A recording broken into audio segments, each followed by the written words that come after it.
नमस्कार। कुछ महत्वपूर्ण प्रश्न माइक्रो इकोनॉमिक्स के जो प्रायः परीक्षाओं में पूछे जाते हैं। एक प्रश्न है कि पूर्ण प्रतियोगिता के अंतर्गत औसत आगम वक्र एआर एवरेज रेवेन्यू कर्व जो है वो कैसा होता है। तो हम जानते हैं पूर्ण प्रतियोगिता में एक कीमत जो उद्योग द्वारा निर्धारित की जाती है, फर्में उसको स्वीकार करती हैं, उसी कीमत पर वस्तुओं का विक्रय होता है। इसलिए जो औसत आगम वक्र होता है वो एक्स अक्ष के समानांतर एक रेखा होती है। तो इसका सही विकल्प है सी, एक्स अक्ष के समानांतर सीधी रेखा। अगला प्रश्न है कि तटस्थता वक्र मूल बिंदु की ओर उन्नतोदर होता है। इंडिफरेंस कर्व जो है वो कॉन्वेक्स होता है। तो ये क्यों होता है? तो इसका जो इसमें विकल्प दिए गए हैं सीमांत उपयोगिता ह्रास नियम के कारण। तो हम जानते हैं सीमांत उपयोगिता ह्रास नियम के कारण मांग वक्र बाएं से दाएं नीचे की ओर गिरता है। इसको भी याद रखें कि मांग वक्र किस कारण से बाएं से दाएं की ओर गिरता है, तो वो सीमांत उपयोगिता ह्रास नियम के कारण होता है। अगला विकल्प है प्रतिस्थापन की सीमांत दर में वृद्धि। तो ये गलत है। अगला है कि प्रतिस्थापन की सीमांत दर में कमी। तो सबसे सही विकल्प जो है वो है प्रतिस्थापन की सीमांत दर में कमी। प्रतिस्थापन की सीमांत दर जो होती है वो गिरती हुई होती है, क्योंकि ये जब एक वस्तु का जब हम कम मात्रा, तो एक वस्तु की अधिक मात्रा यदि हम करना चाहते हैं तो उसकी मात्रा को हमें कम करना पड़ेगा। अगला प्रश्न है कि उत्पत्ति ह्रास नियम में परिणात्मक रूप से किसमें कमी आती है? तो ये उत्पत्ति ह्रास नियम परिवर्तनशील साधन की जो मात्रा बढ़ाई जाती है, तो परिवर्तनशील साधन की जो सीमांत उत्पादकता है उसमें कमी आ जाती है। तो इस प्रकार से इसका सही विकल्प है सी। अगला प्रश्न है कि आभास लगान कब उत्पन्न होता है? क्वासीरेंट। तो आभास लगान मार्शल के द्वारा सबसे पहले प्रतिपादित किया गया। आभास लगान की जो वैज्ञानिक व्याख्या की प्रोफेसर मार्शल ने की, और आभास लगान अल्पकाल में सभी साधनों को प्राप्त होती है। तो इसका सही विकल्प है ए, अल्पकाल में, इन शॉर्ट रन। अगला प्रश्न है कि जब कुल उपयोगिता टोटल यूटिलिटी वक्र अपने अधिकतम बिंदु पर होती है तब सीमांत उपयोगिता वक्र कैसा होता है? तो सीमांत उपयोगिता ह्रास नियम में जब जाएं तो उसमें जो कर्व बनता है तो उसमें देखते हैं कि जब कुल उपयोगिता अधिकतम होती है तो सीमांत उपयोगिता शून्य होती है। तो इस प्रकार से इसका जो सही विकल्प है वो है विकल्प ए, मार्जिनल यूटिलिटी शून्य होगी। अगला प्रश्न है कि औसत लागत के घटने पर, तो औसत लागत घटने पर सीमांत लागत स्थिर हो जाती है, सीमांत लागत बढ़ती है, या सीमांत लागत घटती है? और अंतिम विकल्प है डी, उपरोक्त सभी। तो जब औसत लागत घटती है तो ये तीनों स्थितियां हो सकती हैं कि सीमांत लागत स्थिर भी हो सकती है, सीमांत लागत बढ़ती भी हो सकती है, और सीमांत लागत घटती भी हो सकती है। तो इस प्रकार से इसका जो सही विकल्प है वो है डी।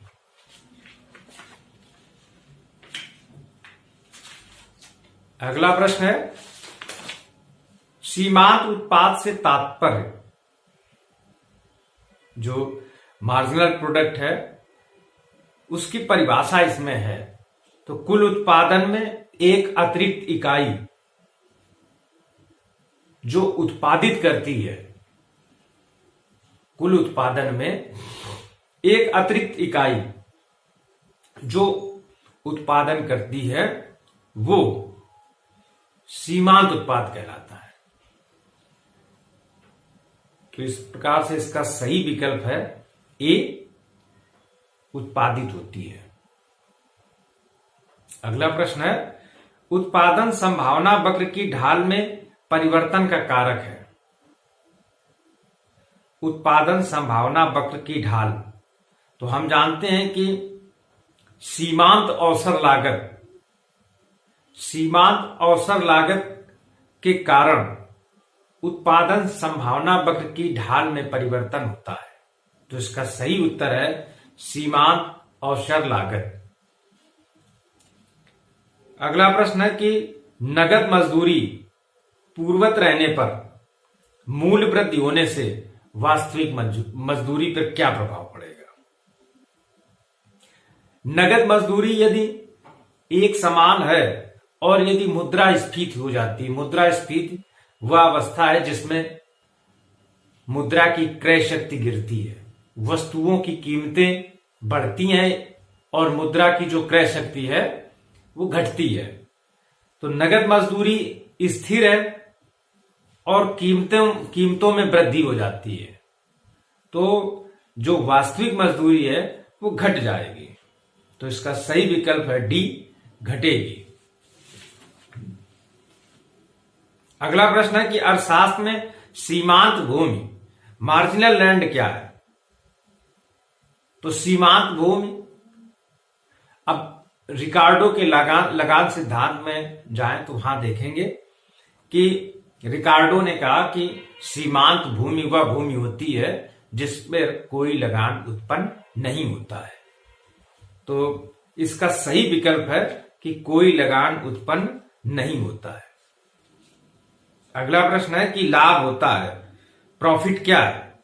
निश्चित अधिशेष है, तो ये गलत है, अनिश्चित अधिशेष है, अनसर्टेन सरप्लस। लाभ अनिश्चितता वहन करने का पुरस्कार है, ये लाभ की परिभाषा है। तो इसका जो सही विकल्प है वो है बी, अनिश्चित अधिशेष। अगला प्रश्न है कि दो वस्तुओं के संदर्भ में उपयोगिता विश्लेषण के अंतर्गत उपभोक्ता का संतुलन, उसकी जो आवश्यक शर्त है वो है marginal utility X upon P X is equal to marginal utility Y upon P Y. तो इसमें जो विकल्प सी दिया गया है वो सही है। एक्स वस्तु की सीमांत उपयोगिता बटे एक्स वस्तु की कीमत बराबर होती है वाई वस्तु की सीमांत उपयोगिता बटे वाई वस्तु की कीमत।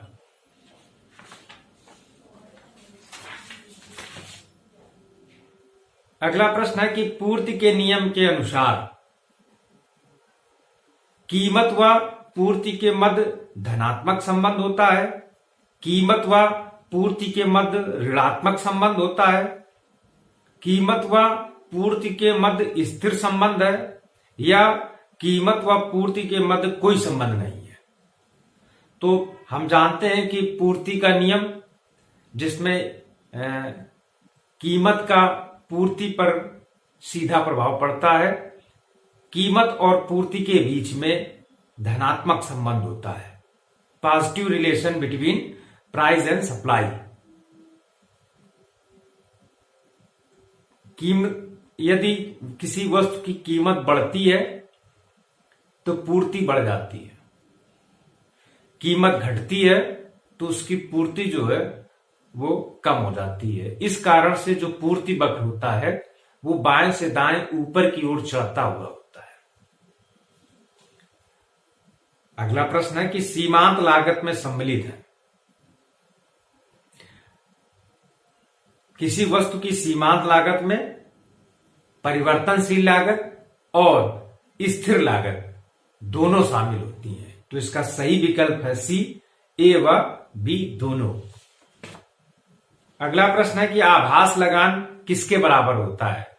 क्वासीरन का जो फार्मूला है वो क्या है, तो इसमें पहला है AC माइनस ABC, दूसरा है TR माइनस TC, C है TR माइनस TBC और D है P माइनस AC।